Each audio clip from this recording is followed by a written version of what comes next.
Today, you will learn how to link text boxes in Microsoft Word in a very simple and beginner-friendly way.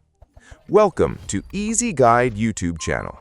First, open your Word document and go to the Insert tab at the top. Click on the text box option and you will see a drop-down menu. You can either choose a ready-made text box design or draw your own text box anywhere on the page. After inserting the first text box, you can start typing your content inside it, or you can wait and type later after linking the boxes.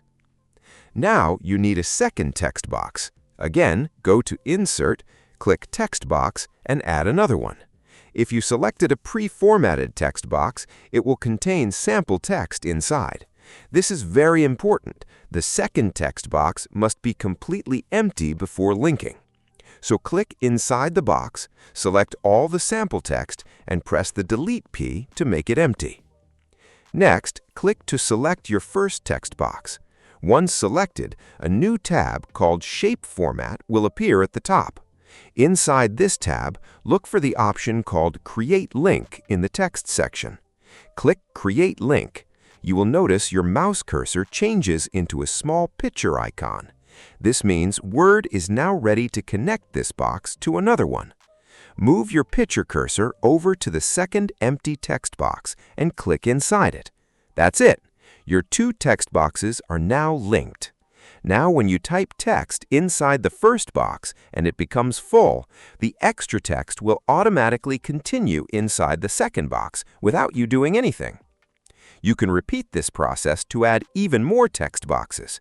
For example, if you want to add a third box, select the second box, click Create Link again, and then click inside the third empty box.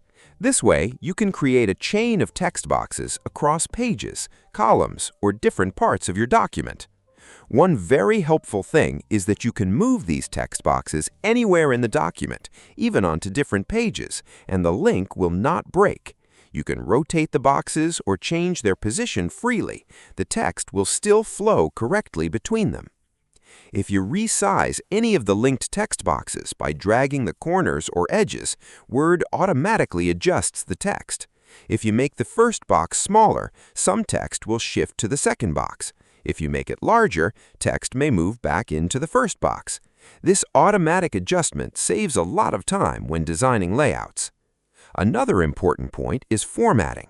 If you change the font style, color, bold, or italics in one text box, it will not automatically change the formatting in the other linked boxes. This gives you full control to design each box differently. However, if the text moves from one box to another because of resizing, it will carry its formatting with it. If later you decide that you no longer want the boxes to be connected, you can easily break the link. Simply select the first text box, go to the Shape Format tab, and click Break Link in the text section. When you break the link, all the text from the second box will return to the first box. You might need to resize the first box to see all the text again. You can repeat the same steps to break links between any other connected boxes. If this video helped you, make sure to like the video and subscribe to the channel.